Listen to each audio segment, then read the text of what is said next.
Hey everybody, and welcome to another vlog. I really wanted to get this out yesterday, but I was kind of busy. I didn't have much time due to the seminars and lunch and learns that I had yesterday, and I really wanted to thank first and foremost Dr. Glowaki for coming to our school and putting on such a great program.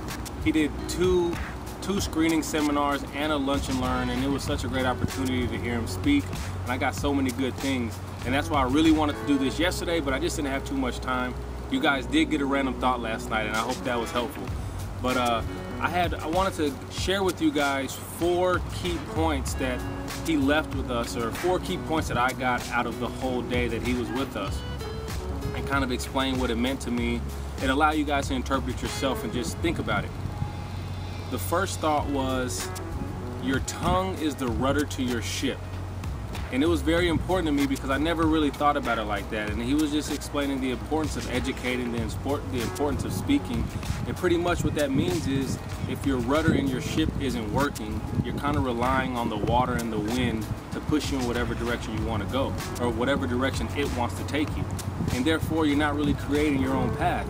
So if you're speaking or you're educating patients and you're using your tongue to do these things, then virtually you're creating your own future, you're creating your own path, you're developing a relationship with people, you're creating your own office, you're dictating who you want to have in your office. Therefore it's not a job or work anymore. You're just there having fun, taking care of people and serving people, what we're meant to do in this profession. So that was one of the first little golden nuggets that he left with us. And again, it was, your tongue is the rudder to your ship. And the next golden nugget that he left with me was the idea of explaining health to a patient where they understand it. And by doing that, what he explained to us was, you're supposed to ask a question in order for them to understand what you want them to understand, if that makes any sense. But you ask the patient, what is the cabinet called in your bathroom? And obviously everybody knows it's called a medicine cabinet. And he asks them, when are you healthy? When it's empty or when it's full? And obviously patients know that when it's empty they're healthy, but that's probably going to be the first time they ever put the two together, they ever did a connection between the two. So that way you're not bashing medicine, or you're not saying anything bad about medicine, for the simple fact that medicine is absolutely necessary in crisis situations. But when you explain it to them and they realize, wow, I'm way more healthy when it's empty, you're getting them to understand where you're wanting to take them without having to take them there yourself. They're taking themselves there. So it's making your job just a little bit easier, and it's making the communication process a little bit smoother.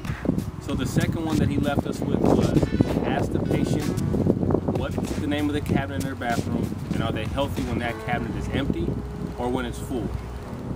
And then he moved on to explaining, after they understand what health is to them and to you, you explain to them that procrastination is the thief of good health. And it just made so much sense to me when I heard it, because we understand that when we use medicine, or when we use medicine, as far as I go, I don't come from a chiropractic background, so I grew up in an allopathic model. So I really understood. So you don't use medicine until you need it. You need it, if you will. So when you procrastinate, it's just you're waiting to get sick as opposed to maintaining good health. So when patients understand that it's not so much about a proactive, reactive, but it's about maintaining good health as opposed to waiting until you're sick. So once they realize that procrastination is a thief of health, they understand now that if you wait to get sick, you're not doing anything about your health, or you're not taking responsibility. And as I said last night, that's the chiropractic lifestyle, as far as taking responsibility for your own actions, taking responsibility for your health, and other things in that situation. So now that you've educated the patient and they understand what health is, they understand that procrastination is the thief of good health, you're going to have the objections at the end, or they're going to have the questions to ask you, or what they don't understand, or misconceptions. And he said it very well. All patients, or everybody you're educating or attempting to inspire, their objections become your objectives. Once again, their objections becomes your objectives.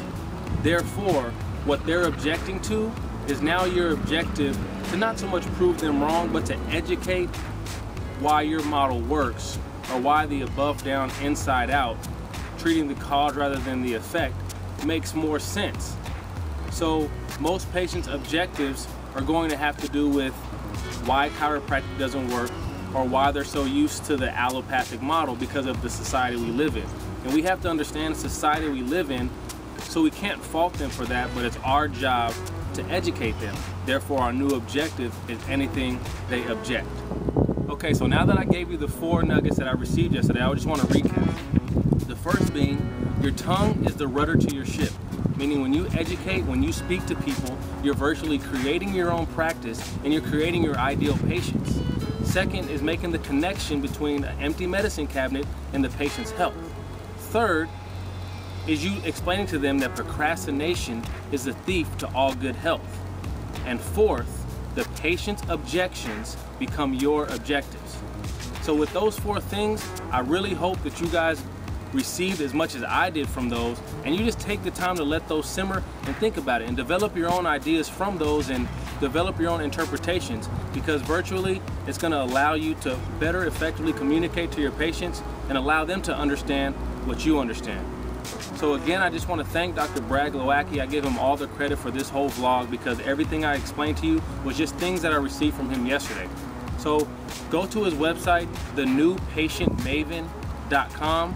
He also has a new fan page on Facebook, The New Patient Maven. You could do a Google search, Brad Glowaki. He's out of Southern California, great educator. So if you have any questions, feel free to comment. Any critiques, feel free to comment also, because I really want to hear what you have to say. And again, I'm going to leave you with this. You never know how far-reaching something you think, say, or do today will affect the lives of millions tomorrow. Thank you guys for watching.